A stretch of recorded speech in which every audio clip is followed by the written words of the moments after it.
Please, YouTube, please work. I think we're working. I think we are live. Welcome to the Cozy Mystery Book Club October discussion of Secondhand Spirits. Hopefully this is streaming. Hopefully people are able to join us. And I am so excited because Angela Cox is back. She's joining me. I'm pulling up her information. So special guest tonight, Wheel and Wool, and there's some periods there. So if you type in the URL or handle, I should say, make sure you add those because it will make a difference. Some things are case sensitive. Sometimes you need that there's so many different things to consider, but I just wanted to point that out because she is awesome. And if you are someone who is a knitter, she is someone who should be on your radar. Seriously. And I'm going to pull it up because I cannot believe this is where we're at right now. So this is the second to last YouTube live stream discussion for 2025.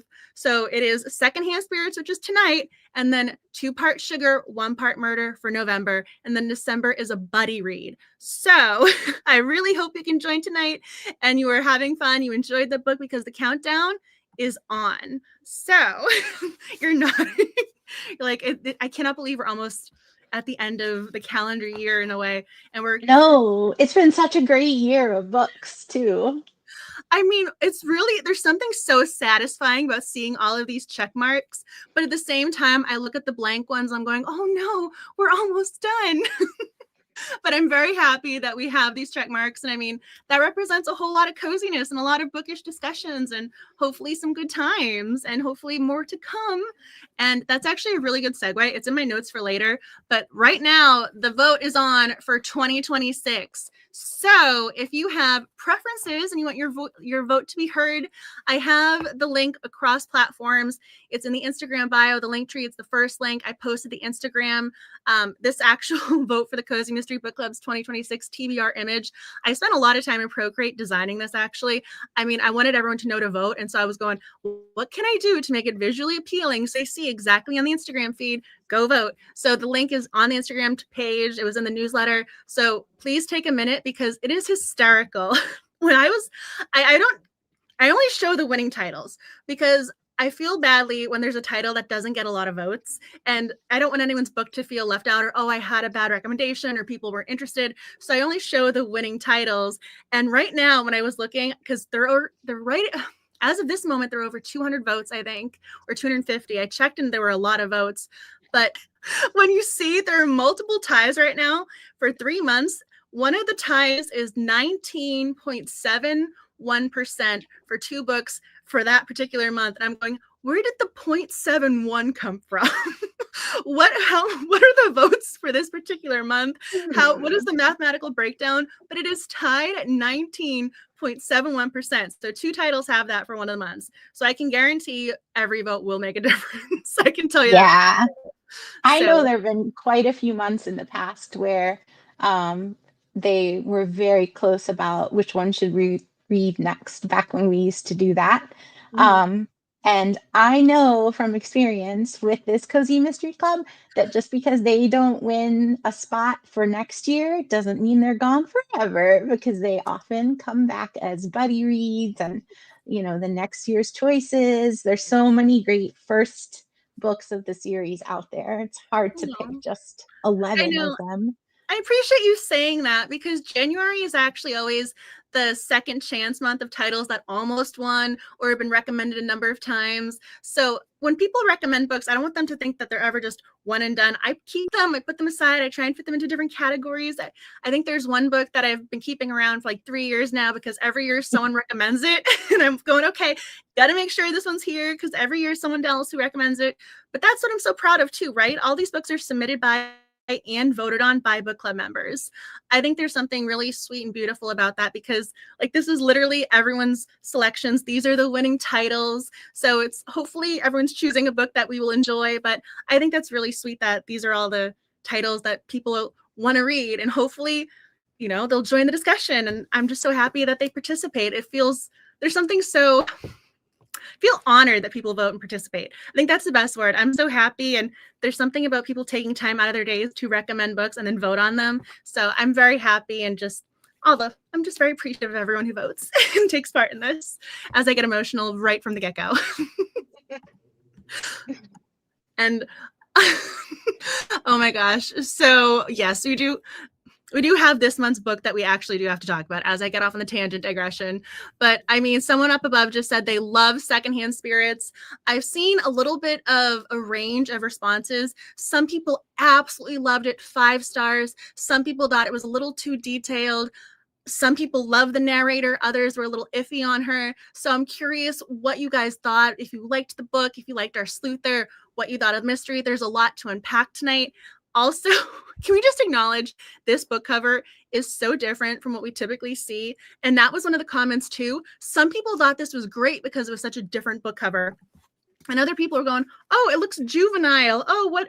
I can't even see her face. And also, I will say, I try and get my nails to match the color of the book, but this month I was not nails, so I embraced the red and went for a burnt burgundy, and then added the pumpkin. So we have the accent nail to show off the full fall decor. So I didn't embrace the blue, but I still wanted to do something fun for tonight. Yeah, that totally fits in, and it ties in with her clothes, which the clothes played such a major part in this story throughout. So that was a good thing to tie it into for sure. Oh, comments are popping up. So I think the book cover is kind of cute. I like illustrated covers. Thank you for voting. Thank you for being a part of the book club. I just saw that comment. Thank you so much for being here tonight. All of you, thank you for taking time of your days to join our book club. Oh, you stayed up and now you're exhausted. Well, hopefully it's worth it. I have my little, thing of tea. And yes, everything here is fall themed tonight. My mug, everything is fall. So hopefully maybe you have a little pumpkin spice latte nearby. See, okay. Pomegranate juice, pomegranate is autumny, right? Then we have the water to stay healthy. But so Crystal T Knits, former guest hostess. She actually has 2 Instagram accounts that talks about cozy mysteries. So shout out right here. So you weren't crazy about it and you usually love witchcraft and magic. So again, some people were saying they loved that there was almost a magical realism. Other people were saying, oh, I wanted more magic. I wanted less magic. So we were all across the spectrum, which is why I'm so curious what your thoughts are tonight with these. Yeah. I saw someone mention the cover, how it was different, and they said that it looked very vintagey, which tied in with, the whole vintage and going to the houses and the sales and looking for different items. So I'm going to pull this up, this graphic, because I had to look it up because I need to do my research for y'all. So there are 11 books in total for this series, and all of the covers have this same illustrated vibe. Also, the pig is on the covers, so you get to play the game of going, where's Oscar instead of where's Waldo? So we have 11 books, and then there are 2 novellas, and I'm absolutely in love with this cover with Oscar with the witch hat and the little skull.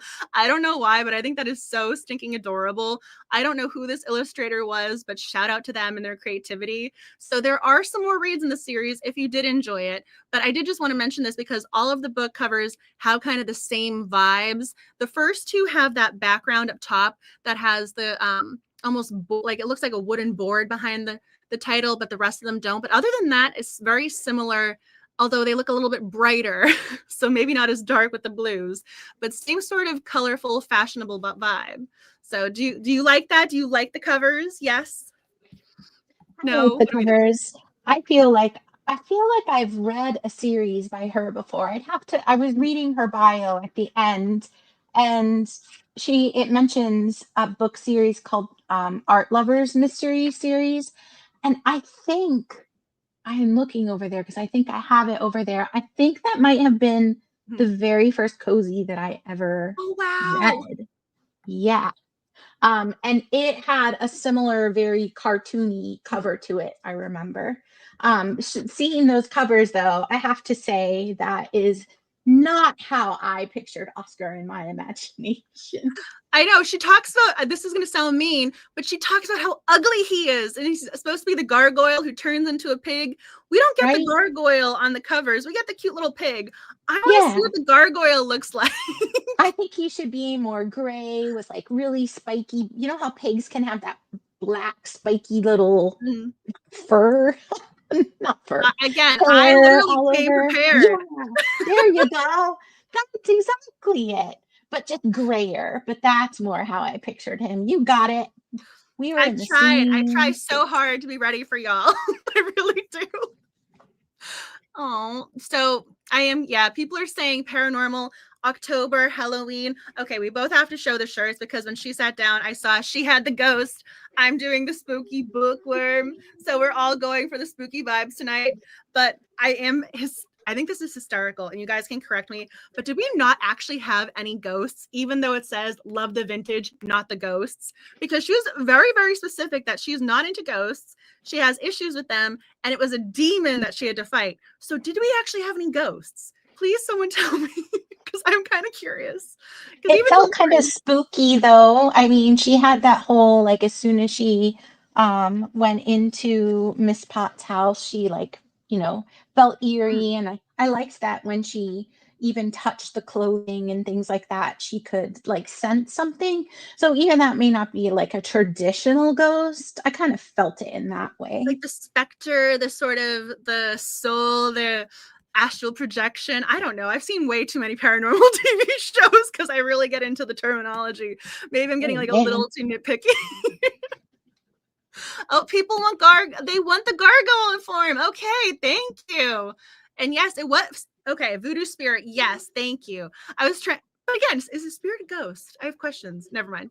There are other things to talk about tonight. Oh my gosh. So you guys are so Oh, okay, Rachel's Book Cafe, that is the exact same thing I thought. Oscar, was just like Dobby from Harry Potter. The second that he talked, that was the exact image that I had in my mind. I'm all right, someone give him a pair of socks. How he kept saying, "Oh, you are so kind, you are so kind," and just his kind of way of speaking very much reminded me too. I was right there with you. I'm trying to find that comment to pull it up, but that's a really good point of reference. When she wanted to give him the protection amulet, because again, we don't know what's going on. Things are happening. Someone is dead and maybe witchcraft. We don't know. She wants him to be safe, and he's going, "This is for me, mistress," and he's using the proper terminology to make sure he's showing respect. And then when she lets him have the food, everything she did, he was happy about, except for when he wanted to go to the cemetery, because according to Oscar, cemeteries are fun.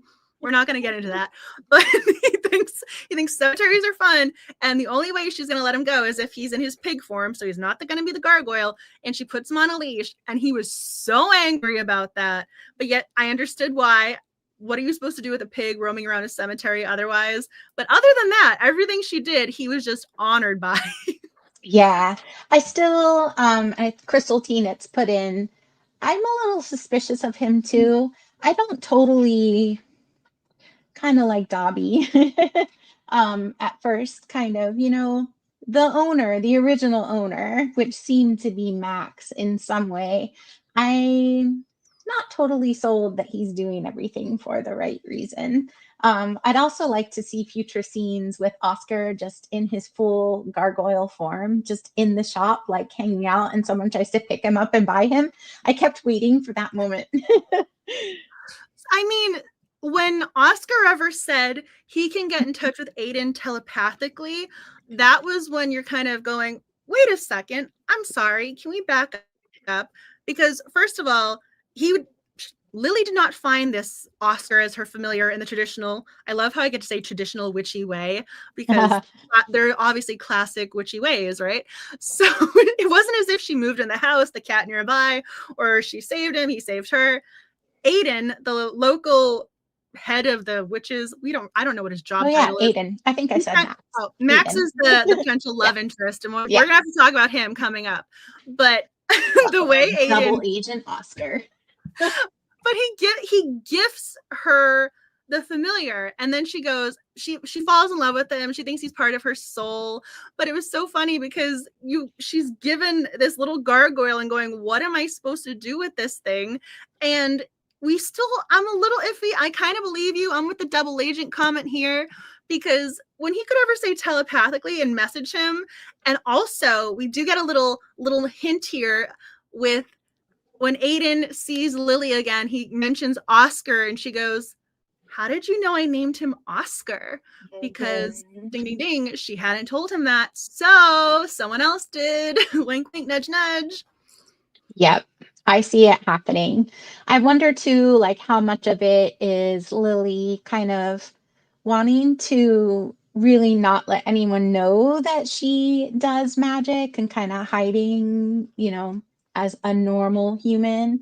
And, I'm just a vintage shop owner. But she's gonna be a little bit obvious with Oscar. And I think it was Bronwyn that he really loved, right? When he Yes, first met she her. was fawning over him. I just saw this comment. Meredith Rock. I know Aidan gave her the pig. I'm guessing to watch her, but I wondered if it's to keep an eye on her that she's safe because Aidan knew her dad. So that's a really good point too, because her dad apparently That's true. embraced the witchy ways in a negative fashion where Lily's trying to be the good witch. So I like that comment. You're raising an interesting point because we don't know about the father. And Zia Halloween also said she wants to know what's going on with the father. Maybe this is why it's an 11-book series, because there are a lot of backstories and things to explore. But would make it also kind of more Dobby-esque, like maybe Oscar was with an owner, maybe her dad before, and he wasn't treated well, and now he's excited. I don't know. I'm writing my own future series. We can do fan fiction. I guess, yeah. Inspired by. You can have your own paranormal spinoff. There's so many fun things with paranormals too, right? There's so many cozy mysteries that have either paranormal elements or are just full-fledged paranormal cozy mysteries. So some people mentioned they were curious if this was going to be an urban fantasy, if it was going to be pure paranormal. So they tried to have the paranormal world based in a sort of realism, but there's definitely a lot of witchcraft components here. So you're nodding your head. Did we like the details, the world that was being built? Did we understand it? Were there questions? What did you think about this witchy secondhand spirits? Me personally, not my thing. It didn't make me feel cozy. When it got really into the super details, I was like, I don't want to know. I don't want to know. This is too much information. Like, it just felt bad. So I would skim those parts until I got back to something more comfortable. But that was me. So one of the things I kind of noticed was it felt like a darker cozy mystery, but at the same time there was only, I want to say, 2 or 3 swears. There was not a lot of swearing in this book, very little. There was some, not none, but there was just a couple.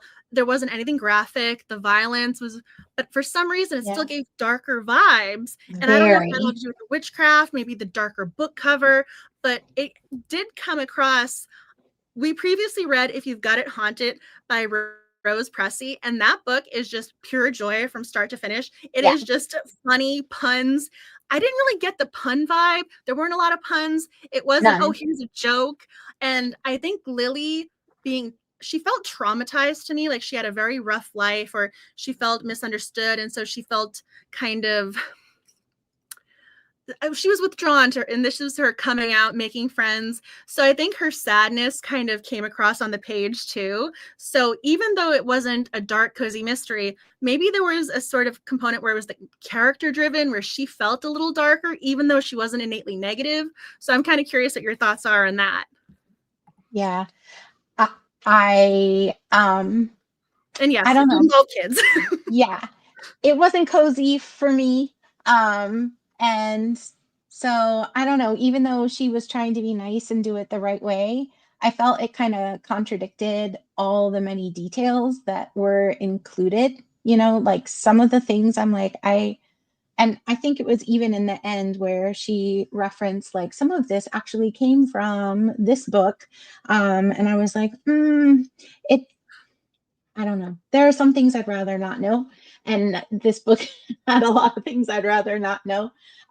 If I just skip over those and focus on the main story and not all those details, though, I think someone had put it in there, about all the friends and them relying on one another.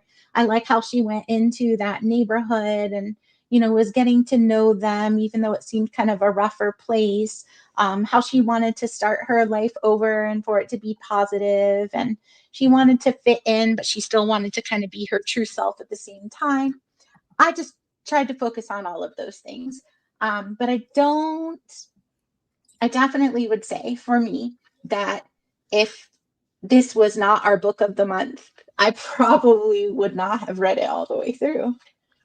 At least you're honest, because again, people have been saying people have had mixed reviews. Some people have absolutely loved this book, which makes me so happy. But at the same time, if there is something that you don't like, I would like to know why. I mean, that's part of what a book club discussion is, exploring the different things, what you enjoyed, what you didn't enjoy, why did this not sit right with you? And I think I'm going to use the same example, or I'm kind of going to quote myself here. So for me, I'm going to reference, we had Killer Jam, and for me, one of the things I was thinking about with this book in particular was it was very, very detailed. And if you like details and you want to have things slowly be built up, this is the type of book you will enjoy. But the body doesn't drop until chapter 5, which in the audio is actually over an hour in. So it's an 8+ hour audio, and the body doesn't drop until almost like the 7 hour, almost like 6 hour, 50-minute mark or something like that. So it's she's building the world and she wants you to fall into it. But if you just want to have fast-paced action from the get-go, this is not the book for you. So that also depends on what you enjoy. And I think if you're looking for that fast pace, this book might disappoint you. But if you like details and you like really just all the world building, having all of the dresses explained to you, this book will hit all the right notes. And I am seeing people reference Charmed in the comments. Please tell me we're referencing the original Charmed, by the way, ladies and men in the comments. Like, I'm very curious if you guys are referencing. I mean, I know they did the remake. They did a lovely job, but we're going original, right? The original Halliwell sisters, maybe. And Buffy. I just saw Buffy come up. I have to say I never watched Charmed or Buffy the Vampire Slayer, but again, it's just not my thing. I have watched all of Supernatural though, and I found this book to be creepier than Supernatural. So this is the point. So Crystal T. Knits is also mentioning it. Someone else above, I pulled their quote, I put it on the screen. The fact that it was children going missing, that might be why it felt such darkness, because typically with cozy mysteries, and I feel as if I must be on repeat. I say this repeatedly when it comes to the book club discussions. Kids, cats, the dogs, the animal companions, they're usually off limits.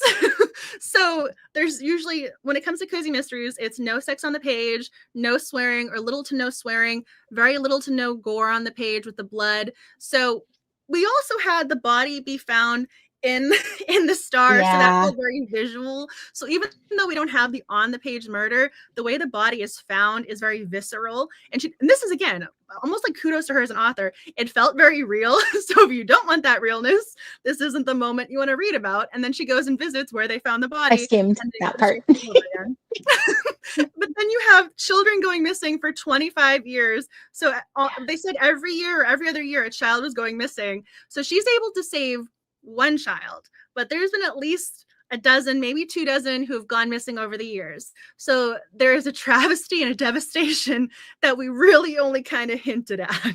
So it's a very sad location backstory. And then they say that this demon was not vanquished, but she was sent away. So I'm going, so now she can go steal children from a different location. So I'm not really sure if that's a good thing, because they're talking about how they're sending her away to where people know about the legend. They'll be more prepared. But this lady still wants her kids. So I was hoping she was going to vanquish this demon in its entirety. Just saying. Yeah. It's funny you say the demon can go to another book, because on our state list last year there was a children's book called The Cursed Moon, and that was kind of the premise of the story, was kids and the water monster spirit whatever is in the lake at the camp and gets a girl and her journal, and that was as spooky as I could handle right there. Like, that's made for 3rd through 5th graders, and that's the extent of what I need to know right there. I mean, maybe I've become desensitized to certain things too, because it took me a hot second to realize, like, wait a second, this is supposed to be a cozy mystery. Because I do read across the board when it comes to other genres. I mean, maybe because for 1 second I'm going, oh, wait a second, we're just reading a regular mystery novel. But then when you put the cozy label on it, you're going, we have 20 something kids who've died, huh? What? And then Yeah. where was the comment? Someone just said they weren't sure if the child was going to be found alive. So Kathy mentioned she wasn't going to be sure if the girl. That's a question you shouldn't have for a cozy mystery. The children should be okay regardless. I mean, I remember one time, I think it was a Nancy Coco book, the cat was abducted, so the cat was kidnapped. I was very worried about this cat. I was invested, and the cat was fine. They were able to get the cat back. But I mean, I was more concerned as the reader going, what's happening? You should not really be that concerned. There should be some sort of safety net when it comes to cozy mysteries.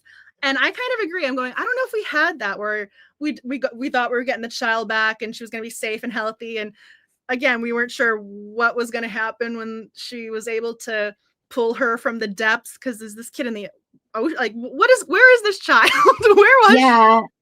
And it's I was talking to my friend at work today about it, and he's from the Dominican Republic. So he gave me the correct pronunciation. La Llorona is the weeping woman. And in my library, I have a kid's folk tale book of La Llorona, and it is in the nonfiction section. And It's I just kind horrifying. of had that in my brain as I was reading. This is nonfiction. I mean, it's a folk tale, but things are often rooted in truth. So But if it's a it folk just tale and made this is a me fictional book, she can do whatever she wants with it. She can yeah. vanquish. And I mean, that was the cool thing. The author took something that is a folk tale that probably has been told in many different variations, and she was able to combine it with her own imagination, with a character with vintage clothing, make it feel very modern, and do that successfully. Whether you're like me and didn't really care for that aspect of it or not, you have to give her credit for that. I'm also going to say, I think maybe I'm going to be developing a complex because of this book.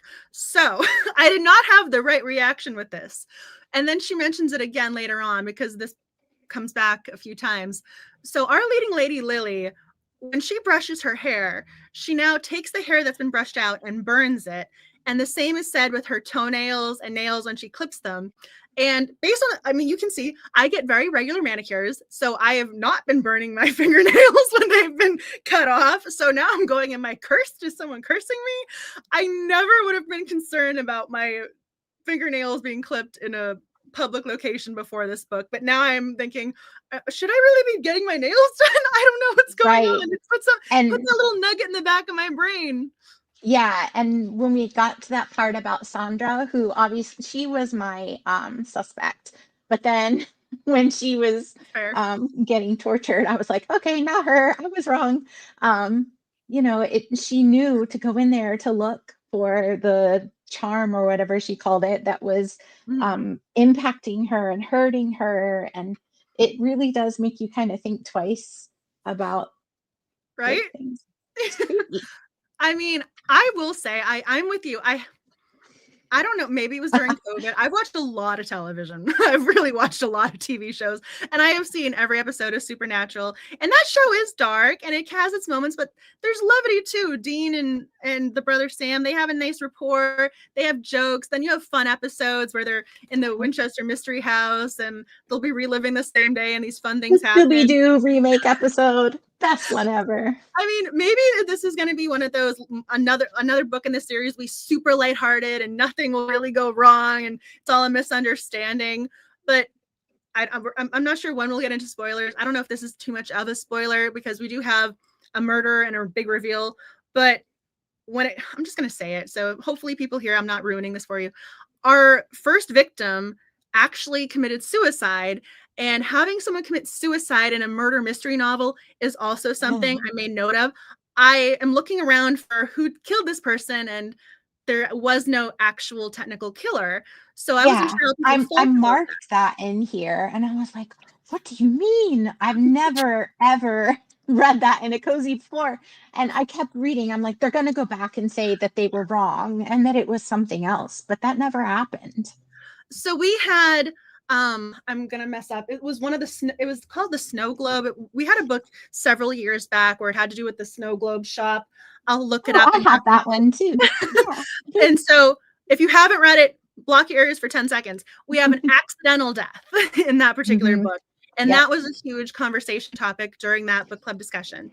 And so because we had that particular conversation, I was thinking about that during this when we had the suicide reveal, and I'm going, this might even bring it down to a different level, because at least with the accidental death, you have a sort of confrontation. You have a person there who you can now bring in, whether you want to say second degree or manslaughter or something, you can bring someone in handcuffs. And when it comes to a suicide, and it turns out this character is giving her soul to the evil demon, where are we supposed to go with that as a sleuther?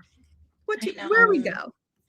But I mean, it was like to try to save her daughter, and you got to feel bad for her. And they mentioned in there how the kids would, it sounded like they would go up and like be mean to her at Halloween and stuff like that. Yeah. So, I really liked her though. I was hoping that she would kind of be a mentor, for Lily. So it was disappointing. So I'm looking, I'm going to put, I feel so tech savvy. I have another screen going. So we have this little monitor. So I'm going to pull up and see what everyone's voting. So right now we have 32% for 5 stars, and the winning one is 35% for 4 stars, 29% 3 stars, and 3% for 1 or 2 stars. So even if some people are questioning if it is a cozy, if it's darker, it looks like people still enjoyed this book for the most part. So what did you guys enjoy about it, even though it might have been darker or that you had some things going on? Because Lily was a very interesting main character, and I thought it was sweet that she was buying food for Conrad, and we have potential love interest. We have Oscar, who was adorable. I'm curious if there was something. You guys are so cute in the comments. I need to like keep up with this. Okay, so this was your favorite book in this. Okay, so you have to say it was your favorite book for this year. So Sonia, it is her favorite, and but you were robbed with the sleuthing with Shauna Care over here. So again, what was it that resonated that doesn't resonate? Because I was curious about the fact that we didn't get the body drop until later. And then we have this, we find out what happened with this particular person. Lady Gizmo, I'm flipping to chapter 10. I want to see how chapter 10 ends and what made you go, nope. But she did kind of learn as a sleuther. So I'm going to mention Lily. At first, she's this very isolated character, but she now realizes she wants to put down roots. When it comes to tropes, we have she's new to town.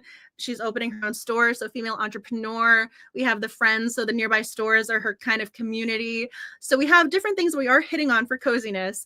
And so she's finding her friend group here, and she's very smart in bringing Maya along with her at one point. And then at another point, she has Max with her. So having another character there did keep her safe. So we did not have, and then also the big culmination at the end, we did not confront the bad guy alone, which is one of my biggest pet peeves when it comes to our leading ladies. That Too Stupid to Live always comes to mind, that little moniker there. So we did not have that with Lily, thankfully. She had a moment where she doubted, going, I'm putting people in danger, maybe I shouldn't bring someone with me. But she also never acted against her best interest, against other people's best interest. She felt so guilty that she wasn't able to protect Mrs. Potts. Trying to say that 3 times fast. Protect Mrs. Potts. That's what brings her into the mystery. So she has a very kind heart. And I also love the way she treated Oscar. I mean, maybe she's still warming up to him, but she seems like a really nice person. I know she's fictional, but she seems to be really caring. So I kind of liked her, even if maybe she was learning how to sleuth. Again, this is her first mystery, so she's still coming into her own.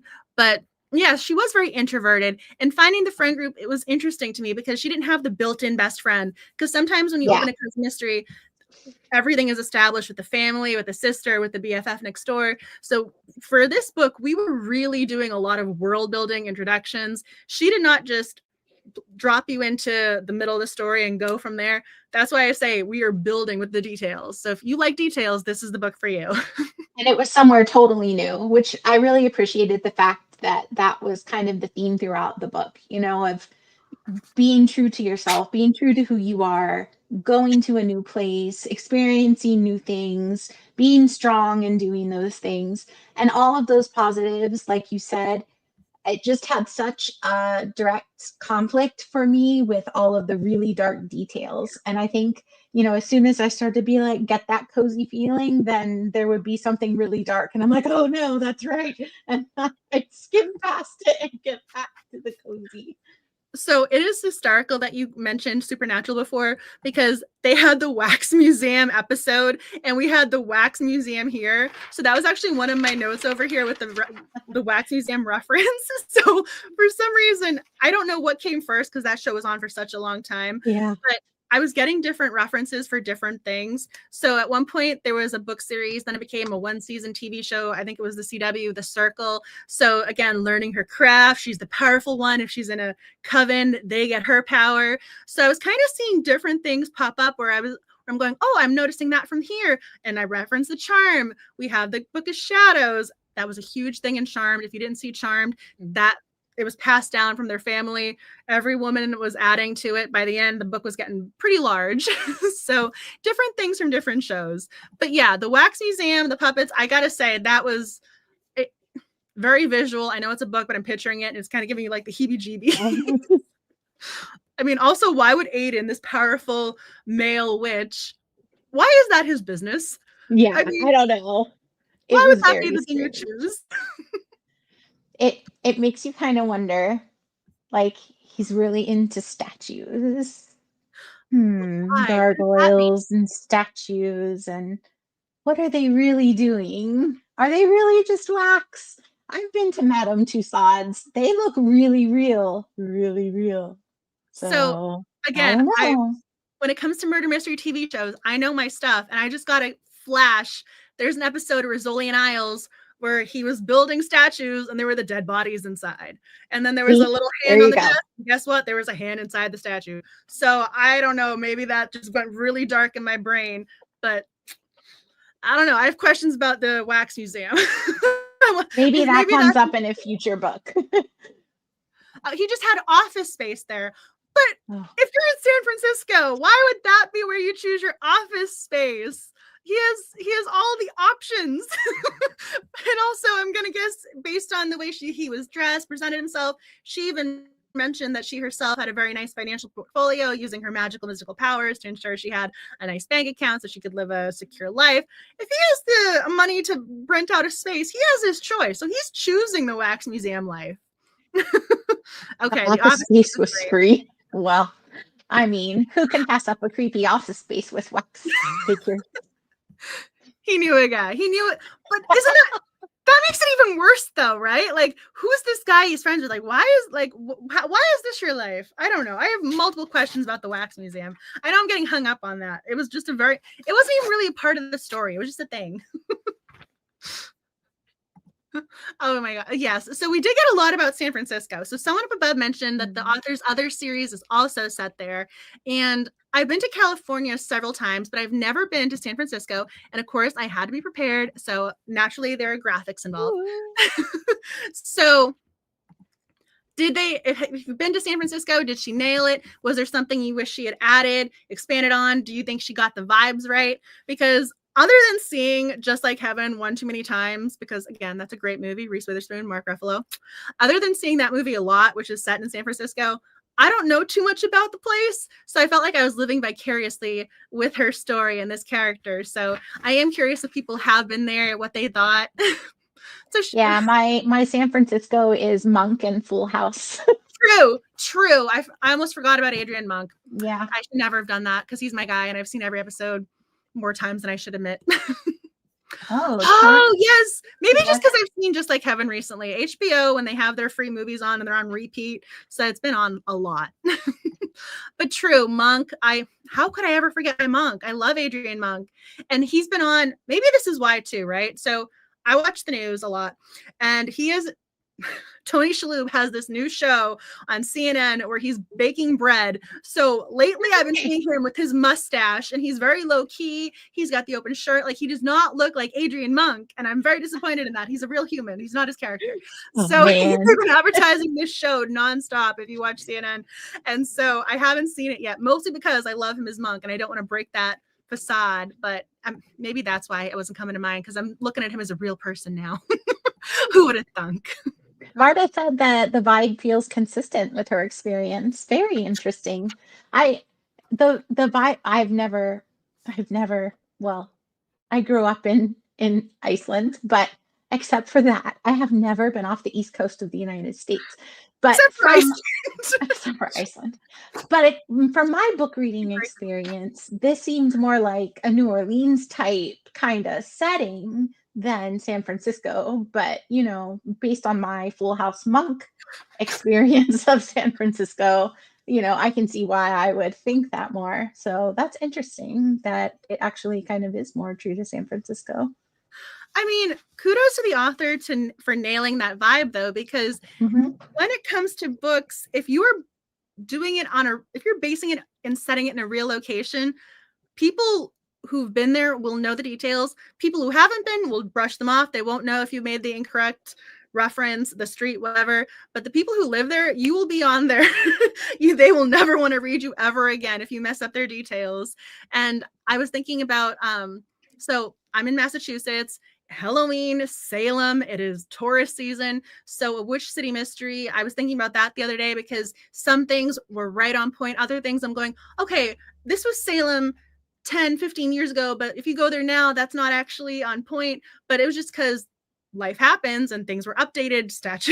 There was a new statue added, so maybe you can't go right down this way anymore. But other things like certain restaurants are still there. So some references you don't have to worry about. They're always timeless because, again, certain things stay consistent. Other times, because it is a real location, things will evolve. It won't stay the same. But the vibes in general, the general aesthetic, as long as she gets that, I think we're good. Yeah. I was looking to see where the author lives, and she lives in Oakland, California.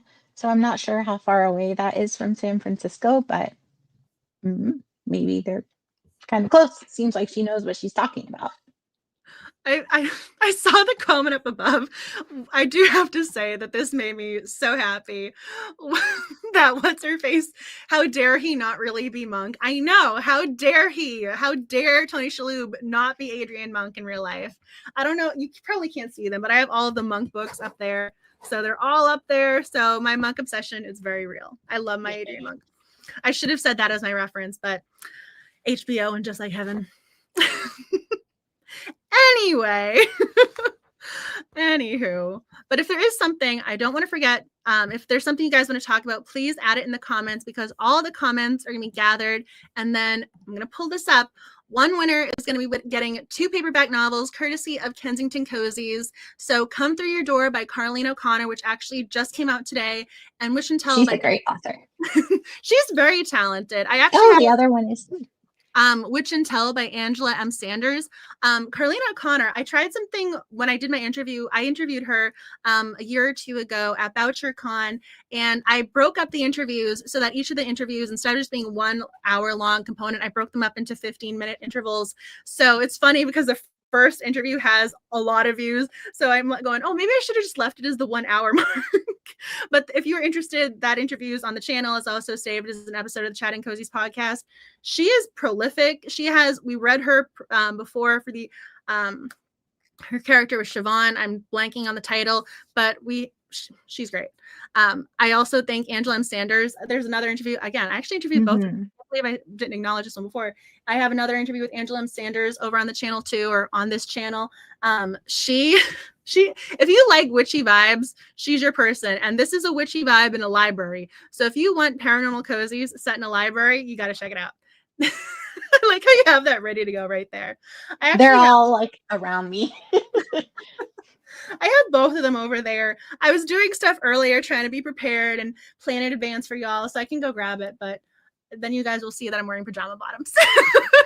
But they are Halloween themed. They actually have little spider webs on them. So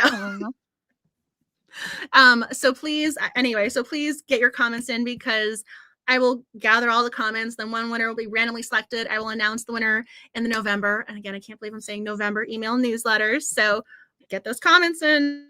Oh, thank you. I appreciate you watching them. That makes me so happy. Oh, Death in an Irish Village. Thank you. I was blanking on that. So many cozy That's mysteries. a good one too. And I I have have all that of one the over books. here somewhere. I have all of the books over there, but I cannot read them because they're a little too far away. So I could see them. They were just out of arms. They were just too far away. Oh, I hope you like the book. I hope you enjoy it. I mean, granted, if you win, though, it's yours. So you don't have to worry about getting it back into Libby or back into that system. A lot of Halloween cozies over here. I have a problem. So if there is something, even she's got them all ready to go. Man, I love how you have all the recommendations. You're like, here, we got this. I mean, I would love them. bottle with the decorations. She's got the recommendations. She's got this. Yeah, mine just aren't as beautiful and organized as yours. I mean, they're sort of on a shelf and they're in a big pile. Librarian by day, not librarian at my house. Yes, but because you're organized all day, this is your right with your personal library. You can do what you That like. must be it. That's right. Oh, I have it. Here's my other I wrote this down. So again, just like Monk, Gus and Sean, psych. So, yeah.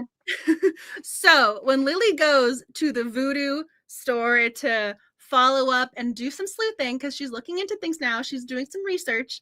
She goes into the store and he has his accent, and the second they're alone, he drops it. I was thinking about an episode of Psych where there were the two coroners, and all of a sudden they're going to the psychic and she's doing her accent. And when they say the man was dead, she goes, "Wait, what?" And the accent's gone. She's talking to them normally. That was literally the same scene in my head playing out in this book. I don't know which came first. I don't know if it was Psych or this was the book, or if they were, anyone's overlap, but the same joke, but it's a great joke. And I was thinking about Sean and from that point on for a while. So that made me happy.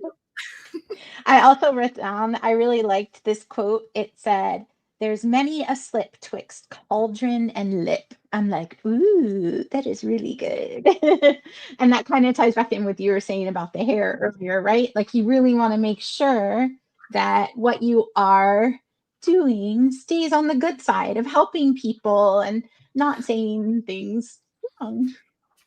So we kind of talked about this. Oh, I'm seeing the comments. There was like a little bit of delay before these all started popping up.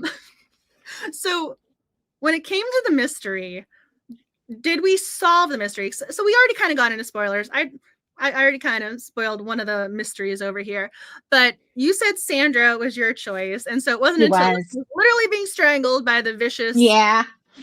I don't even want to, I don't know, invisible spirit demon. Mm-hmm.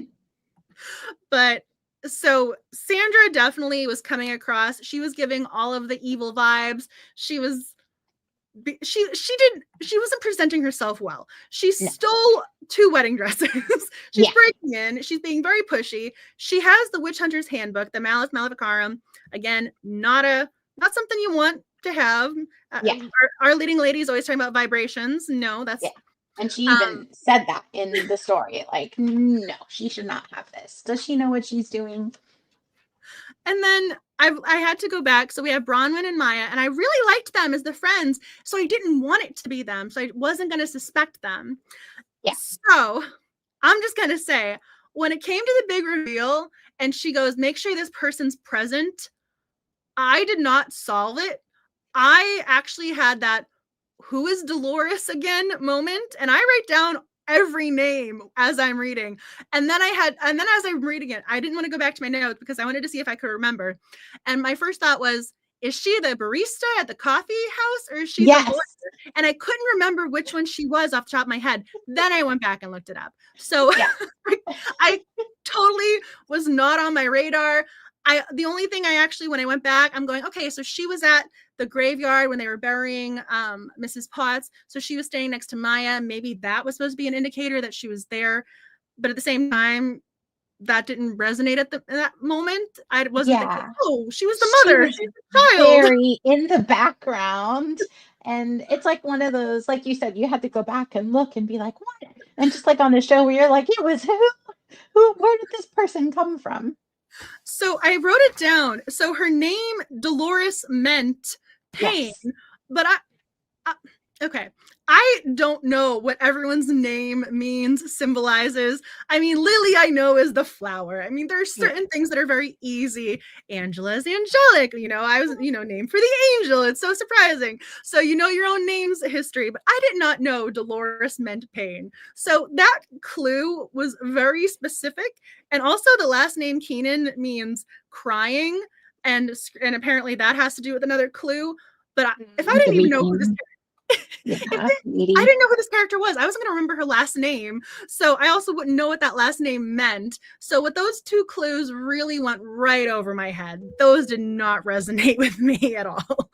Yeah, I'm right there with you. I did the exact same thing. And then Dolores, blah, blah, blah. I'm like, who is Dolores? Where did she come from? But then when you go back, so where's the comment? So I just saw it. Here it is. Art created by Blue. You did not solve this one, but that was part of the charm of the book for you. So same thing though. I like it when I don't solve it because that means the author did a good job where it's not totally obvious. You're going, yeah, that I saw that coming a mile away.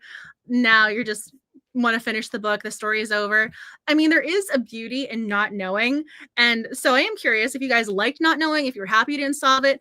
But once it was explained, so again, once you know what Dolores stands for, once you know, oh, okay, the pieces clicked, but I wasn't putting those particular puzzle pieces together. They were still scattered on the board.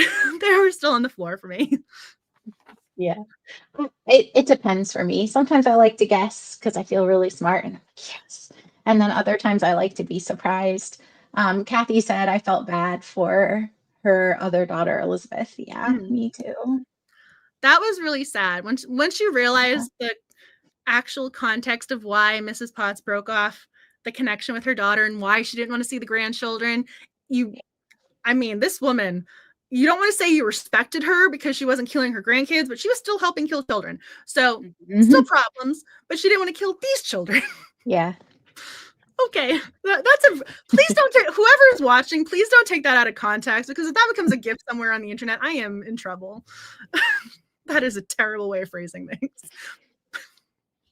I can't believe I had to say that. We're not killing these children. But that's what it was kind of going on, right? She didn't want anything to happen to her grandchildren and her daughter, but at the same time, she was more than happy to usher away the local children to the demon. Super twisty. You were just along for the ride. That's fair, right? I mean, I was there for that big, confrontation. We have Aidan, we have the coven. Max somehow ends up there. He was on the boat. He just shows up for some reason. I love that he's just everywhere. I mean, yeah, he really does just sort of pop up out of the blue. Yeah. Even Oscar was kind of like on the periphery. She wanted to make sure he was safe. I mean, we really had the whole gang. The cast of characters really came out for her. So I really liked the big showdown. And also, going back to my point before, she did not confront the bad guy alone. She realized, hey, I'm powerful, but I am not that powerful. I need backup.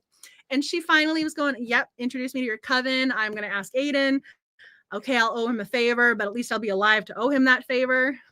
So, and again, it was that, like, I am a good person, even though I'm doing these really evil things, but I'm doing it in a good way kind of combo. That was different. So we do have to talk about Max, the current love interest, as that's what's her face is typing. So Max versus Aidan, and I did do a little research, so I do know what ends up happening in the series. What do we think about the love interest? Are we on Team Aidan, Team Max? Please have another character written in, show up, third guy. Who are you guys rooting for? I actually have these assets where they're called media assets here. So I'm like, what did you think? I have all these little prompts. So who were you rooting for when it came to winning over Lily? I mean, at the very end, I also almost like Timothy. I don't want to butcher the name. I know it's kind of on the tip of my tongue, but I don't want to say it correctly. He came with flowers first. I even was rooting for him at one point. So I don't know if I'm totally gung-ho. I know it's supposed to happen later on, but I wasn't really sure if I was rooting for Aidan because he was a little too cocky for me. Max, we didn't really know his backstory yet.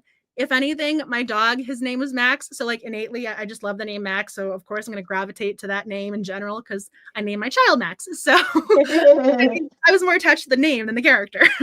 Yeah. Okay, so I know even the voodoo. I mean, I was rooting for. I mean, he was really helpful. He was nice.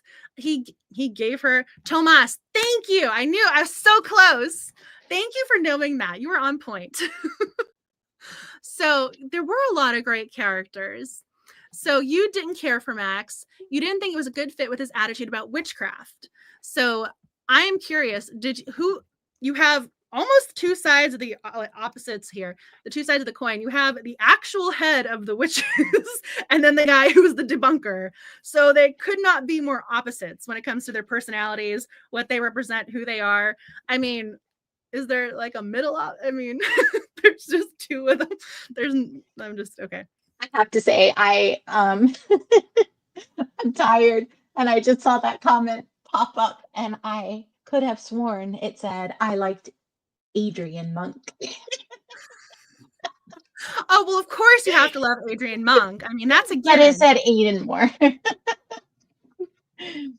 I mean, you have to love Adrian Monk. He's just the way he loved Trudy and was so great. And I mean, we were also talking about Psych before, Sean and Gus. I love Gus. He makes me laugh so much. Also, he was on the West Wing. Yes, Mr. President.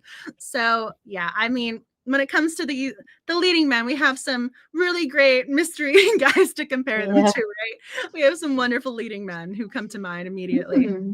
Magical Bakery series. I don't know that one. Sounds good though. So when it comes to spoilers, I know that what's her face trying to be good. I did my research, but it is interesting that nobody's like, yes, I'm so gun-ho for I love Aidan.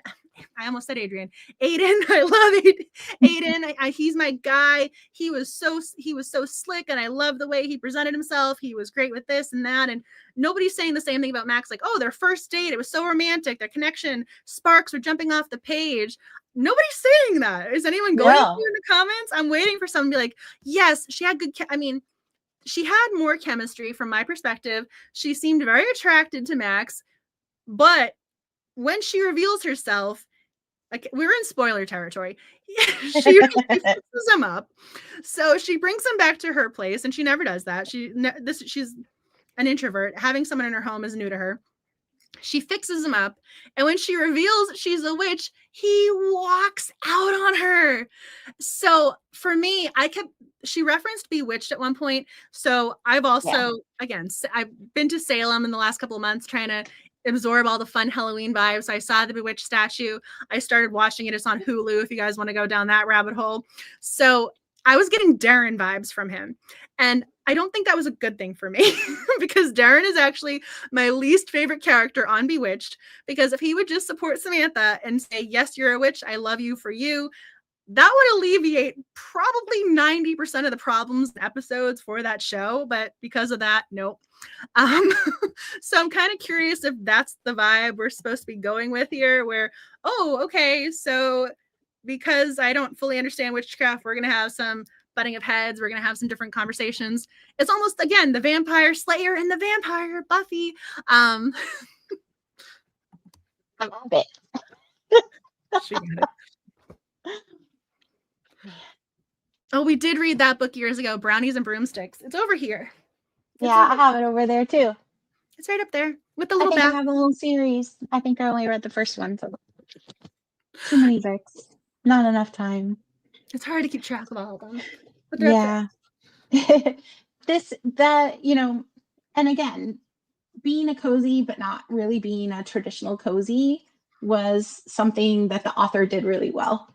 Mm-hmm. And I think it really shows in the fact that she can write, 11 more books in this series, because she has A, so much detail, B, so many characters, and C, she keeps you thinking about who everybody is and what they're doing, and she's not just handing it to you. So you really had to put all the pieces together including the characters. And who knows, maybe one character will be the love interest and then the other one will be, and she'll go back and forth. So it's definitely unique. I mean, I'm also not a huge love triangle person, and I could tell that's what we were setting up with. Mm-hmm. So, okay, someone else in the comments is saying she's read ahead, and all you have to do is go read the summary for book. So I wrote it all out actually. So she's engaged by book 8, 9, and then she gets married in 10, and then in 11 she's coming back from her honeymoon. So if you go read the blurbs or just read any of the reviews for that, you're going to see there's a character with whom she has a relationship. So if you go on Goodreads, all the information is there. I don't know if you want me to spoil it. I'll keep my mouth closed, but you can go find out pretty easily if you're really, really curious. Because otherwise, yes, there's a whole conversation happening where we're getting into the, is it a triangle? Where is this a rectangle? What are we doing? So he was a mythbuster. So are we going to talk about this at all? We have Charles, who is, I mean, I actually really like ghost tours. This probably is an odd thing to enjoy. So when I did BoucherCon in San Diego, one of the first things I did was the local ghost tour. So got to go see the Winchester House, which is has a horrible history. If you want to go look that up, that is a dark Wikipedia read for you. You are brave. I can't even read about it. But I also went to, I did the one in Boston, the ghosts and graveyards. So I really like ghost tours. They're just interesting to me because they kind of show you a different side. Typically, the people who are leading the tour guides, they're dressed up, they're really in character, they go for it. So it's very engaging. And since they're at night, you know, that kind of ups up. You're like, okay, yeah, we're going to be engaged, we're going to have energy. So we have the local guy. He is the paranormal sleuth 2 years running. Yeah, I loved him. Who else is who's he competing against? Is there anyone who's like ranked number 2 years in a row? I'm very curious. Also, I love that she's paying him not to take this guy on the boat. And Matt's a mythbuster, and he's going with this guy who is clearly just, he wants to make a living. Like, I mean, are you really going to derail this guy's livelihood? I have so many questions about this the mythbuster thing. Please tell me your comments. I'm so curious. I mean, also, has anyone else done ghost tours, or is that just me? No, I'm too big of a chicken. I mean, this is the part too where I mean, when I've done some of these travels, I've done them alone too. So I'm just really going for it. I'm like, I am going to go do a ghost tour by myself. So yeah, maybe I am a little too adventurous sometimes. But what was it? The Omnius Hotel in Boston. I really want to go in there because apparently that's haunted. I don't know what. It just seems like a fun story.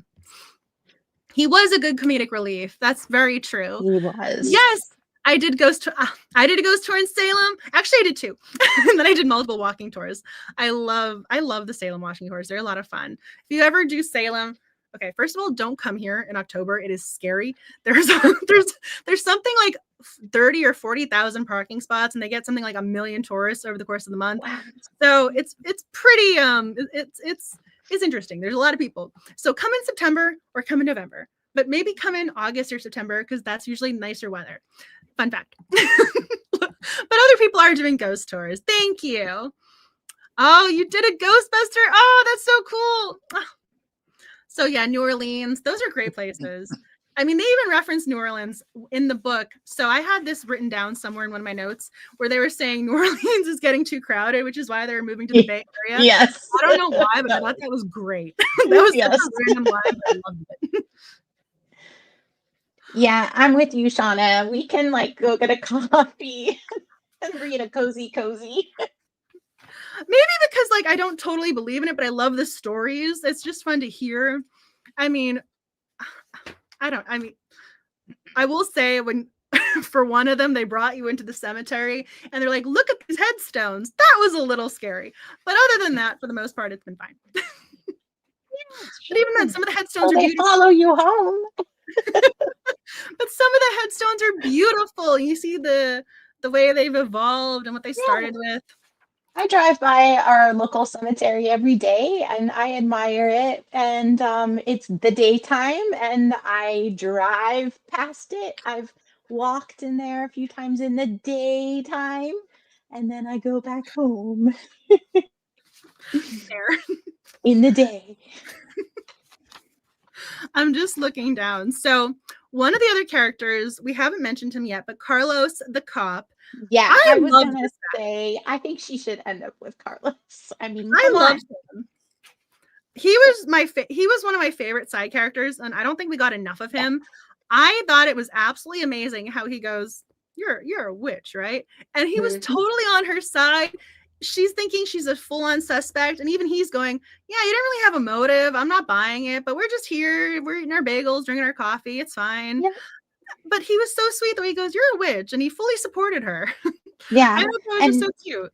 it was funny because, you know, she was the one that was saying, you know, I'm not a witch, you know, I'm just a really nice person. But everybody around her is like, well, you're a witch, right? And she's like, what? What do you mean? And it was so obvious to everybody. It just goes to show that they were accepting of who she was, which was really cool. But that's something too, right? I think the author did a really nice job with the character growth and the characterizations, because Lily from the very beginning is going, no, I'm not a witch, hands off. But then she totally embraced her witch side, and she was admitting it. She was telling people, she was learning, she was joining the coven. I just love that. And helping people with it, which was her whole goal.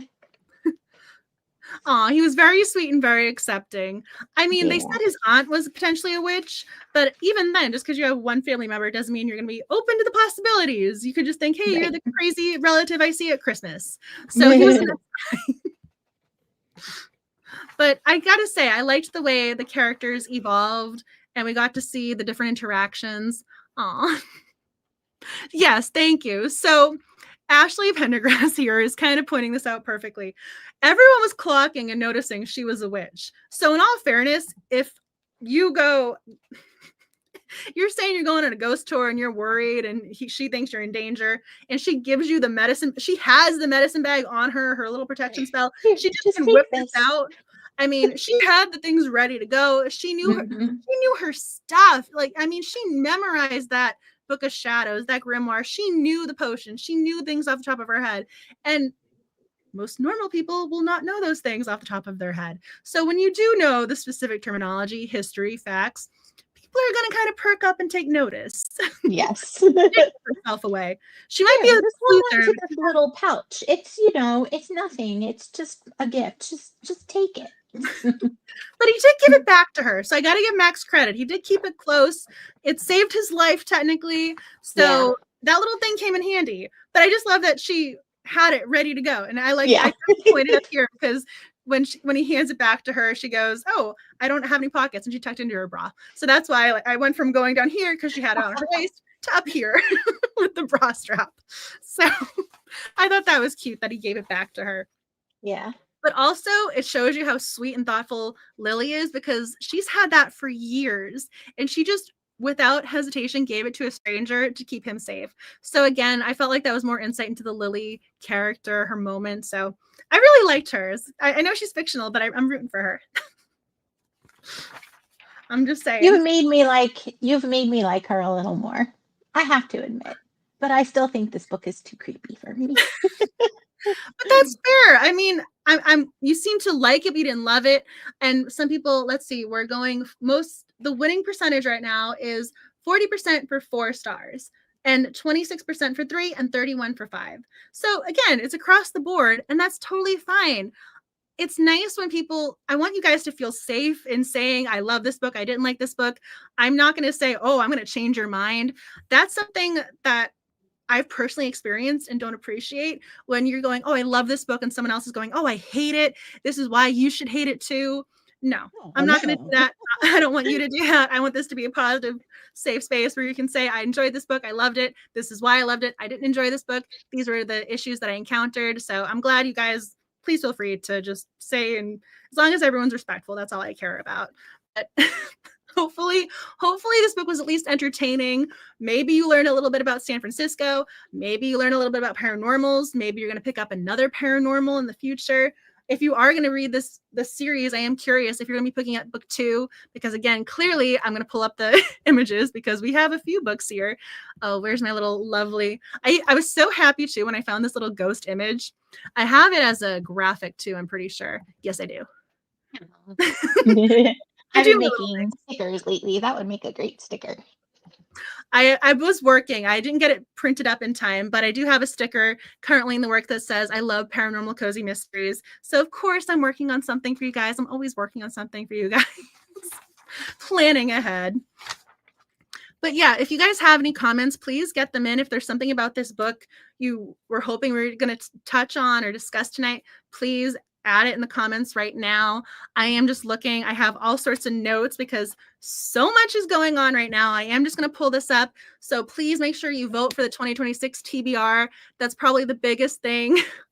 Aside from the fact that I am currently organizing 12 Days of Cozies, the Cozy Mystery Extravaganza that runs December 1st through December 12th. So if you are a cozy mystery author and you would like to join the celebration, I have a Google form. I have it on the Instagram account. I've shared it across the platforms. It was in the last email newsletter. And then if you're just a regular book club member and you're not a cozy mystery author, but you want to participate, there's so many ways. I have them all outlined on the website. There's a lot of different things, all different sorts of ways to participate and enjoy the content. But if you want to write a guest blog post, I only have a few at the moment, a few interested people. So if you want to write a guest blog post every day for 12 days, a brand new one goes live on the website. So if you're interested, just send me a message. I'm going to put up my contact information right here. Hopefully it will pop up. There we go. So that's my little illustrated image too. I also love that we have the Cozy Mystery logo on the mug. That makes me very happy. Anywho, so if you're interested in doing a blog post or you want to participate, please send me an email. I am open to your suggestions or ideas. If you want to do a recipe, if you want to do your top 10 winter cozy mysteries, whatever you're interested in, it's up to you. There's no word count minimum. I always get this question. What's the word count minimum, maximum? It's however many words you need to write your post. And then, of course, I always link everyone's information down at the bottom. So I always make sure you get the proper attributions too. So I want to just make sure if there's anything else. I have all these other images too. I always try and prepare. So like we got the Ouija board, we got the witch vibes. So I'm just going to throw this out there. So if there's something witchy or something magical you want to talk about, please do. Oh, yes. Oh, Mandrake. Thank you. Thank you.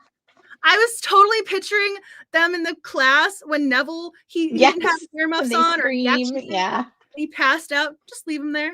I almost put that here. So all the images I use, I have the rights to them. I have the subscription with Free Pick where you're allowed to use certain things. I'm going, oh, I wanted to have the Harry Potter image. I'm going, oh, am I allowed to have that? I know Warner Brothers, they're very big on their copyrighted material. But yes, I was totally thinking about the Mandrake Root scene. Thank you for referencing that. That was in my notes somewhere. Yeah, I had that as a big highlight in here too. Oh, so you've started book 2. Okay, I'm really curious if you enjoy it. You're going to have to keep me updated because, again, I am trying to keep track of the books that people enjoy so that if and when there's time, we can do episodes for the Chatting Cozies podcast talking about books 2 and 3 in the series for buddy reads potentially. So if you do want to have those conversations, let me know. I think I actually have that as one of the questions for the voting form for the 2026 titles. If there's something else you want to talk about in the future, you already continued to read ahead. So you did enjoy. I'm glad there are people who did enjoy this book.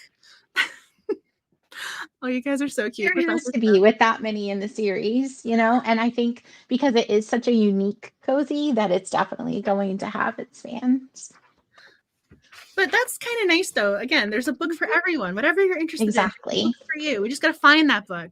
Hopefully everyone finds their author and their series, which kind of reminds me, I actually get to go do something, which is kind of exciting and kind of horrifying at the same time.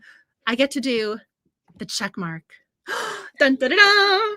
The check mark. It's beautiful. I try so hard to make these colors work for these graphics. I spend so much time getting these things ready for y'all.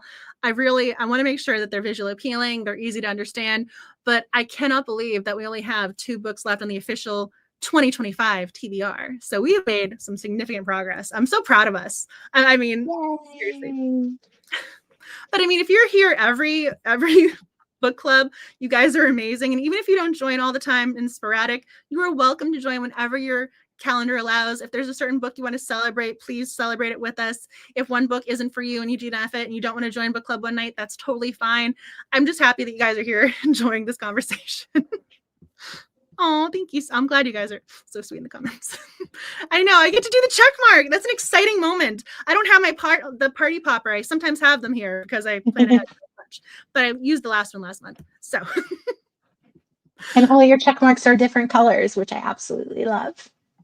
I mean, I also technically, I never actually do this, but I should do it. I have all the different ones in graphics, but I make the things so far in advance, I sometimes forget that I have these graphics to pull up. Same thing here. I have the little witchy one. We have a pig here just in case because we loved Oscar. I wanted to have some graphics to go with our Oscar conversation. So if you just want to see a pig cuteness moment, yeah, isn't he adorable? He is cute. A little too cute. I'm glad I'm a vegetarian when certain things like this pop up. I'm like, thank you. I'm glad I love to eat bacon because they're cute, but they're more delicious. And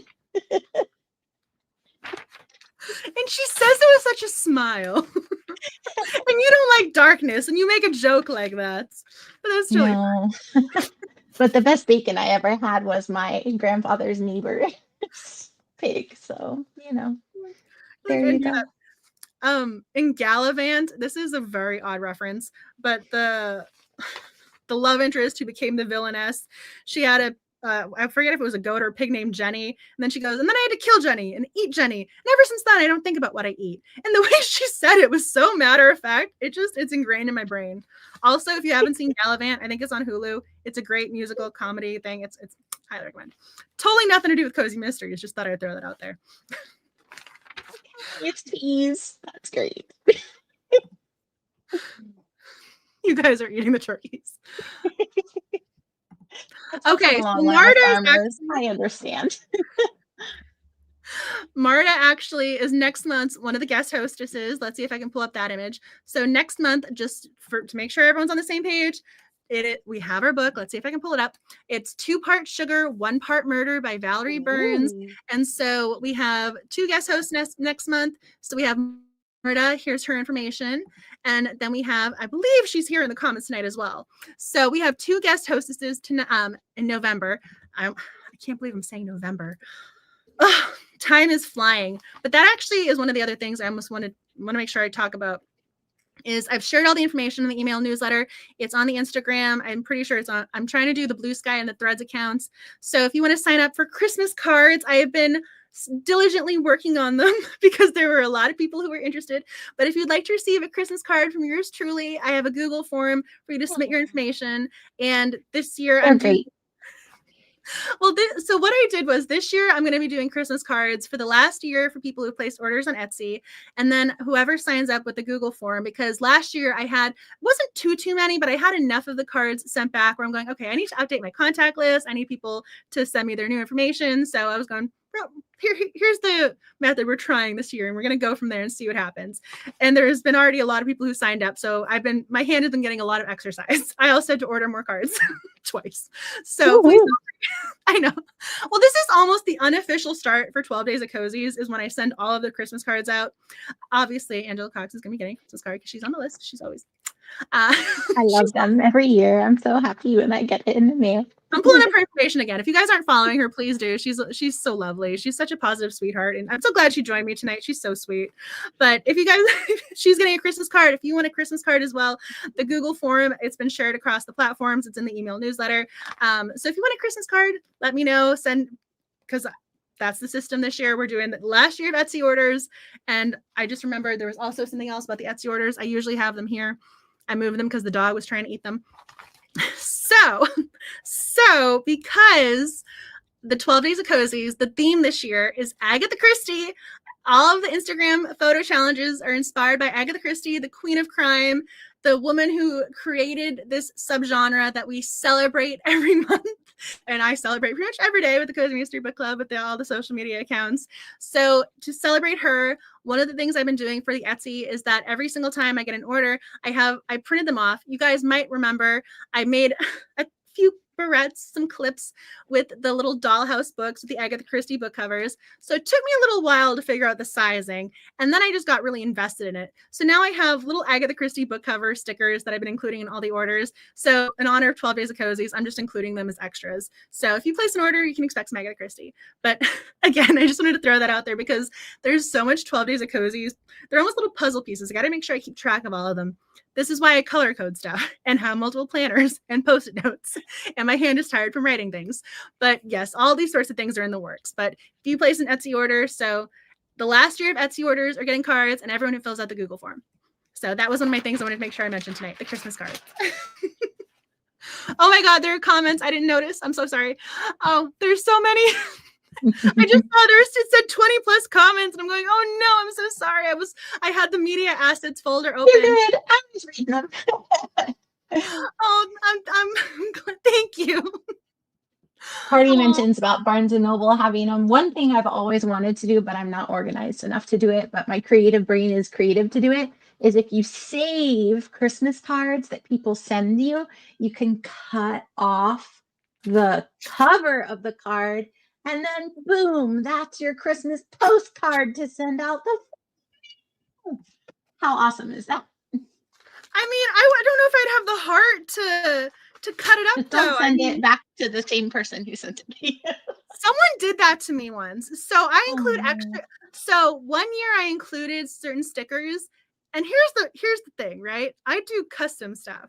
So if you send me something I custom made back, I'm kind of gonna notice. Like, it's hard to kind of get that one past me because like I'm very detailed and I take my time with stuff, and I design. I did the thumbnail, so I did all the coloring, the backgrounds, everything. I did that in my Procreate app. I designed probably 85% of the stuff myself. I do have illustrators that I hire on Fiverr or Fever, however you want to say it, to do some of the logos, because again, that type of drawing is not my forte, but a lot of the other sorts of stuff I can do.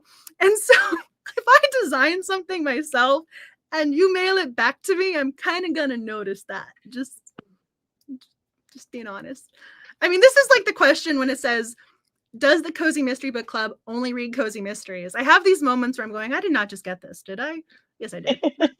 It's okay. But I mean, it's fine. At least it was thoughtful in its own way. She tried. We're going to stay positive. You liked it, right? I mean, it was probably the best thing you've ever gotten. Well, the design was lovely. Whoever created it was so talented. They knew what they were doing. It was very well made, and the colors were vibrant. It was lovely. I'm sorry. I'm glad I can be entertaining for you guys. This is what happens. You're like, by the end of the night, the tea is cold. We can't get any more sips in. The pomegranate juice is low. But I did want to mention, because I do know we have new people who float around every so often, but if you take a photo of one of our monthly titles, send me, I just noticed I still have your comments up. You guys are so cute. If you take a photo of our monthly title, please let me know. Send me the link to your photo as well as your mailing address, and I will send you one of the Sleuther bookmarks as a thank you. Again, I feel like I say this on a pretty regular basis, and not everyone takes advantage of it, because you guys are here, so I'm just going to tell you, when I say I'm going to send you a bookmark, it's not just a bookmark. I send you additional stuff as well. So if you take a photo, I will be appreciative. So these are the bookmarks that you'll be seeing. If you take a photo, just let me know. I just put up the information. It's also down in the description box or the caption, whichever way you want to refer to it. So if you take a photo, let me know, and the bookmark will be yours. But also, because Instagram is always changing its algorithm, and I'm not even going to get into that little rabbit hole, go down that rabbit hole with y'all. Make sure you tag the Cozy Mystery Book Club account at Cozy Mystery Club, or my account, because I want to make sure I see your post and I can share it. Because if you take a photo, you might just be one of those featured sleuthers in one of the email newsletters. And I feel badly when I don't see your photos in time and I can't include you. So please make sure I see it by using the contact information, because when I don't see them in time, I feel terribly. And I want to make sure you guys get your shout outs, because you deserve shout outs. I want to make sure I can share them in the stories and share them across platforms. Oh, oh, thank you. I've been going back and forth because there are different windows to see the comments versus going into the media assets. Oh, I'm glad you guys enjoy the stuff. I work really hard, and I want you guys to feel appreciated and know how much it means to me that you're participating in the book club. My sticker. Oops. I have one with the little cup with hot chocolate with a scarf and marshmallows. Lives right here on the stand next to my computer permanently. Oh, that makes me so happy. Yeah. Oh, thank you. And thank you for joining. I think unless someone has something else about the book, we're going to probably say goodnight in a couple of minutes. I know I had all these notes, so this probably went on an extra few minutes because of that. But there's always stuff going on when it comes to the book club. So we have 12 Days of Cozies. We have Christmas cards. We have the 2026 voting. If you want to submit a blog post, and also if you want to be thinking about 2026, if there's something you want to participate in, if you're interested, I'm going to have another Google form that I've been working on for readers so that I can get a feel for who's interested in what topics. If you want to do a podcast, not necessarily video for live stream. So I'm going to have that Google form going out in the next email newsletter. Also, please sign up for the email newsletter. I made this graphic. Where'd it go? I have the QR code. So we can, there it is right there. So if you are not a member of the email newsletter family, please join because I send everything there first. I also work really hard to include all the information. So that has everything there. So last for October, I really hope you guys got yourself a cup of tea, coffee, sat down because there's a lot of information to unpack with that one. So thank you for taking the time for reading that, but please sign up because also if you commented tonight, that's where I'm going to be announcing the winner. So oh, the books that you wanted. So I'm going to leave the voting form up until probably mid-November. So maybe the goal is hopefully for the November live stream, I'll have them, but definitely for the only difference for 12 Days of Cozies. And I was trying to figure this out. I was thinking about it. So the 12 emails, progressive. I don't like knowing numbers. I very much appreciate the blinders. And I think once you start paying attention to the numbers, you notice when you gain, but you notice when you lose. And one of the things I did not like with MailChimp is that it would always tell me when I was gaining and losing subscribers. And I figured out a way to turn that off. So my mental health is so much better with that one. But I did know last year, as the 12 Days of Cozies progressively went on, fewer and fewer people were opening because I don't know how MailChimp can track that, but that's kind of horrifying. But fewer people were opening them by day 8, and also people were unsubscribing. And so I wasn't sure if there were too many emails. So what I'm going to do is I'm going to do one email for December 1st. It's going to be very long and have all sorts of extras. I've been working on the extras. There's going to be a word search. There's going to be adult coloring book pages. There's going to be a lot of stuff in there, but there's only going to be one email for 12 Days of Cozies. And so to have that, I'm going to have the graphic for the winning titles for December 1st for the 2026 TBR. I have a goal. Hopefully this is achievable. Oh, thank you. Thank you. I only do one email newsletter a month because I also used to say the first day of the month, but sometimes it's now the first week, maybe a little bit over a week because there's a lot of content in there. So we have a monthly email newsletter now. I'm glad you like the word searches. But yes, I've been working on the content for the December newsletter, so that's coming your way. But yes, so December 1st, all of the 2026 TBR titles will hopefully be there and announced. If I can do it for the November live stream, that will be great, but it will definitely be there for December 1st. So you can hold me to that. Oh, thank you guys for joining. I'm seeing the comments saying happy Halloween. So we got the ghost t-shirts, so spooky bookworm. So thank you for joining tonight, for being a part of the book club. I'm going to just give this woman one more shout out. I'm so appreciative of Angela Cox for joining tonight. She is a phenomenal just person, guest hostess. I love chatting with her.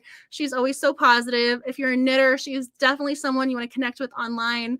And I'm just seriously, all the shout outs to this woman right here. The Angela episode, Angela's squared tonight.